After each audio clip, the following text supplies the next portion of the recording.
नमस्ते दोस्तों, आज आपका फिर से स्वागत है सुपरस्टार यूनिवर्स में। अगर आपको हमारी इस यूनिवर्स की सभी वीडियो देखनी है तो मैंने इसकी एक प्लेलिस्ट बनाई है जिसकी लिंक मैं डिस्क्रिप्शन में डाल दी है, जिसे आप ज़रूर चेकआउट करें। और अभी इस यूनिवर्स का फेज़ 4 चल रहा है और ये फेज़ 4 की तीसरी मूवी है जिसका नाम है Astra war the war of Mahaastra part 2। और इस मूवी की स्टार कास्ट में है वाना अस्त्र, कल अस्त्र, गज अस्त्र, ज्वाला अस्त्र, लाइट अस्त्र, मृदुला अस्त्र, पर्वत अस्त्र, नंदी अस्त्र, मेघा अस्त्र, तारा अस्त्र और परेश रावल का किरदार जो गुरुजी जी का किरदार है, कमल हसन जो रुद्रांश के कैरेक्टर में, और जो जूनियर एनटीआर जो साइंटिस्ट हैं। और इस मूवीज़ के विलन में है कालासुर जो यश का किरदार है, अंधक, विशाखा, असीरा, जलंधर, तारकासुर और भी बेहतरीन कैरेक्टर हैं।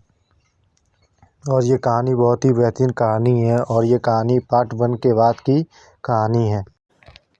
और ये कहानी अब शुरू होती है जब पार्ट 1 की भयानक हार के बाद पूरी धरती शोक और भय में डूबी है। दुर्गा अस्त्र, नाग अस्त्र के बलिदान ने सभी अस्त्रराज को अंदर से तोड़ दिया है, लेकिन उसी दर्द ने उन्हें और मजबूत भी बना दिया है। काल अस्त्र जानता है कि अब पीछे हटना संभव नहीं। अंतरिक्ष में कालासुर जो परम अस्त्र और महाअस्त्र की शक्ति से खुद को देवता से भी ऊपर समझने लगता है, और उन्हें पता नहीं कि महाअस्त्र अभी भी अस्त्र के पास है। उसके शरीर से ब्रह्मांडीय ऊर्जा निकल रही है और वह अंधक, विशाखा, असीरा, जलंधर और तारकासुर को अंतिम युद्ध के लिए तैयार करता है। पृथ्वी पर गुरुजी और रुद्रांश और साइंटिस्ट जूनियर एनटीआर मिलकर अस्त्र की आखिरी रणनीति बनाते हैं। जो महाअस्त्र की ऊर्जा अभी से इस ग्रह पर कहीं छिपी हुई है और कालासुर उसे लेने वापस आ रहा है। वानास्त्र जंगलों में सेना तैयार करता है, गजास्त्र पहाड़ों की तरह अड़े खड़ा होता है और अग्निअस्त्र अपनी दिव्य अग्नि की अंतिम स्तर तक ले जाता है। ज्वाला, लाइट, तारा और मेघा अपने अपने अस्त्राज को पूर्ण रूप से जागृत कर चुके हैं। आकाश फिर से फटने लगता है और कालासुर अपनी असुर सेना के साथ धरती पर उतरता है। उसकी आवाज़ से सूरज तक काला पड़ जाता है और हवा में मौत की गंध फैल जाती है।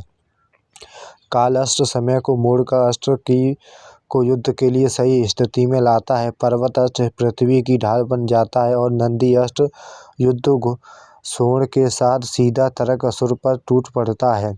और अग्नि अस्त्र, ज्वाला अस्त्र की आग से पूरा मैदान जल उठता है, तबकि जब लाइट अस्त्र अपनी दिव्य रोशनी से कालासुर की काली ऊर्जा को काटने लगता है। मेघा अस्त्र आसमान से बिजली गिराती है, असुरों की सेना को तोड़ देती है। विशाखा अपनी माया से अस्त्र की भ्रमित करने की कोशिश करती है, लेकिन तारा भविष्य देखकर हर जाल तोड़ देती है। मृदुला अपने घायलों को भरती हुई टीम में एकजुट रखती है।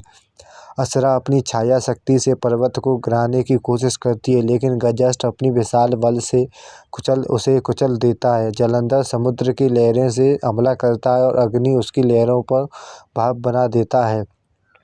कालासुर स्वयं युद्ध में उतरता है और महाअस्त्र की ऊर्जा से अस्त्र को पीछे ढकने लगता है। और उसके हर बार पहाड़ तोड़ सकते हैं, लेकिन अस्त्र पीछे हटने की तैयार नहीं।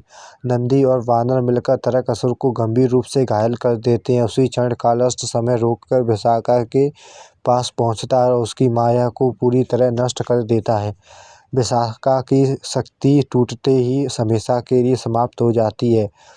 असरा कालासुर को बचाने दौड़ती है, लेकिन मृदुला अस्त्र की जो शुद्ध ऊर्जा से जकड़ देती है। लाइट अस्त्र की रोशनी असुरा को भस्म कर देती है और उसकी अंधेरी शक्ति खत्म हो जाती है। कालासुर और भी क्रोधित हो जाता है। वह परमास्त्र और दुर्गास्त्र की चोरी की गई शक्ति से एक विशालकाय रूप धारण करता है और पूरी तरह धरती को निगलने लगता है।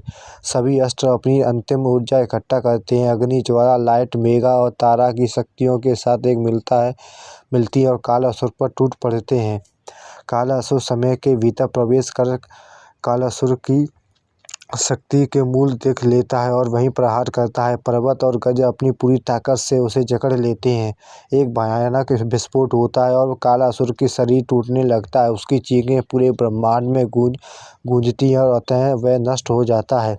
लेकिन उसकी मौत के साथ उसकी सारी शक्तियाँ अंदर के भीतर समा जाती हैं। विशाखा, असीरा, परम अस्त्र, दुर्गा अस्त्र और कालासुर की ऊर्जा जब अंधक में चली जाती है। अंधक अब पहले से कहीं ज़्यादा भयानक बन चुका है। वह अंधकार में खड़ा होकर मुस्कुराता है और कहता है कि असली युद्ध अब शुरू होगा।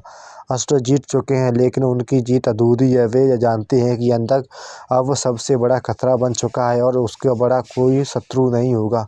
कालासुर आकाश की ओर देखता है और कहता है, हमने कालासुर को हराया, लेकिन अब हमें अंधकार के देवता से लड़ना होगा। पूरी अस्त्र टीम युद्ध के लिए तैयार खड़ी होती है और ये कहानी यहीं पर ख़त्म होती है। और इसका पोस्ट क्रेडिट सीन है।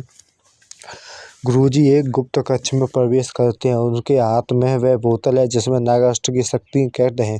वह सामने खड़े एक रहस्यमयी व्यक्ति को देखते हैं और कहते हैं, अब यह शक्ति तुम्हारी है। धरती को बचाने के लिए बोतल चमकती है और एक नया नागास्त्र जन्म लेता है। और ये कहानी यहीं पर ख़त्म होती है। अगर ये कहानी आपको अच्छी लगी तो हमें सब्सक्राइब करें और thank you for watching the super verse.